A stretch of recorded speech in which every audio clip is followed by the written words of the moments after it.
सर्दियों की एक ठिठुरती रात थी। हल्की हल्की बर्फ गिर रही थी और घना कोहरा पूरे गांव को अपनी चादर में लपेटे हुए था।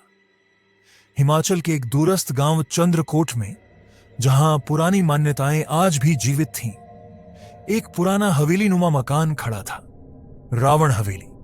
गांव वाले कहते थे कि यह हवेली श्रापित है, क्योंकि यहां सदियों पहले एक औरत को जिंदा जला दिया गया था।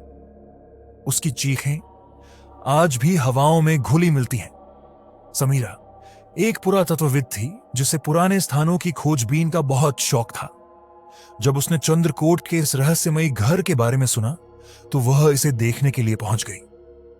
गांव के लोगों ने उसे वहां जाने से मना किया, पर वह अंधविश्वासों को नहीं मानती थी। हवेली के अंदर कदम रखते ही उसे एक अजीब सी सर्द लहर महसूस हुई। लकड़ी की फर्श चरमराने लगी और अचानक समीरा की नजर एक पुराने लोहे के बक्से पर पड़ी। उसने धूल झाड़कर उसे खोलने की कोशिश की और भीतर उसे एक बेहद सुंदर चूड़ियों का जोड़ा मिला। वे चूड़ियां सोने की थीं, लेकिन उनका रंग अजीब तरह से काला पड़ चुका था। समीरा ने झिझकते हुए उन्हें उठा लिया।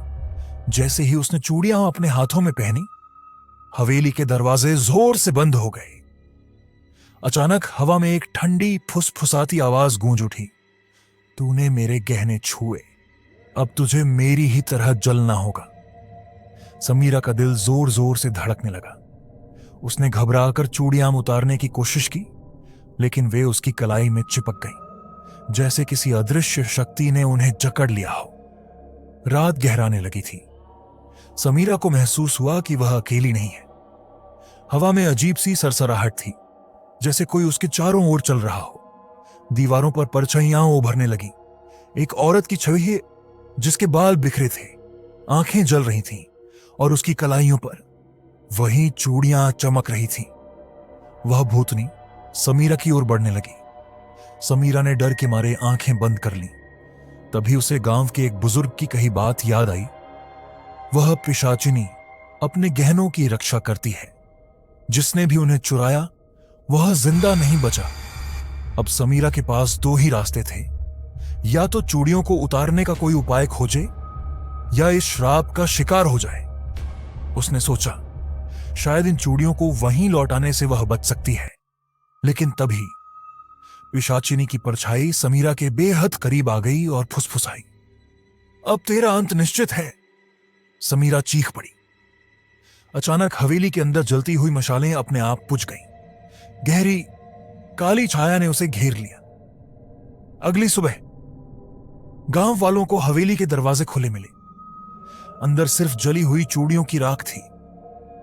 समीरा का कोई नामो निशान नहीं था। कुछ कहते हैं उसने आखिरी पल में चूड़ियां लौटा दी और भाग निकली। कुछ का मानना है कि वह खुद उस श्राप का हिस्सा बन गई। लेकिन एक बात तय थी, रावण हवेली की रहस्यमयी कहानियां अब और भी डरावनी हो गई थी, क्योंकि अब जो भी हवेली के पास जाता, उसे एक फुसफुसाती आवाज सुनाई देती। तूने मेरे गहने छुए, अब तू भी मेरी तरह जल जाएगा। गांव के लोग अब हवेली के और भी करीब जाने से कतराने लगे थे। समीरा की रहस्यमयी गुमशुदगी ने उनकी दहशत को और बढ़ा दिया था। लेकिन हर कहानी का अंत सचमुच अंत नहीं होता। कुछ कहानियां खत्म होकर भी अधूरी रह जाती हैं। समीरा का दोस्त आदित्य, जो एक खोजी पत्रकार था, उसकी गुमशुदगी के बारे में सुनकर चंद्रकोट आया। वह इन अफवाहों पर यकीन नहीं करता था कि कोई पिशाचिनी हवेली में रहती है। जरूर कोई राज छिपा है, उसने सोचा। आदित्य ने गांव वालों से पूछताछ शुरू की, लेकिन हर कोई इस बारे में बात करने से बचता रहा। सिर्फ एक बूढ़ी महिला, दादी गंगो, ने उसे एक चेतावनी दी। बेटा, हवेली में कुछ है जो इंसान को अपना बना लेता है। समीरा अकेली नहीं थी जो वहां गई थी, पर कोई लौट कर नहीं आया। पर आदित्य इन बातों को नजरअंदाज करता हुआ हवेली की ओर बढ़ गया। आदित्य जैसे ही हवेली में घुसा, उसे एक अजीब सी घुटन महसूस हुई। दीवारों पर लगे चित्र धुंधले और जले हुए थे, लेकिन एक तस्वीर ऐसी थी जो बिल्कुल साफ थी। एक औरत, जिसकी कलाई पर वही काली चूड़ियां थीं। अचानक हवेली के कोनों से सरसराहट की आवाजें आने लगी। हवा में फुसफुसाहट गूंजने लगी। तूने मेरे गहने छुए, अब तुझे मेरी ही तरह जलना होगा।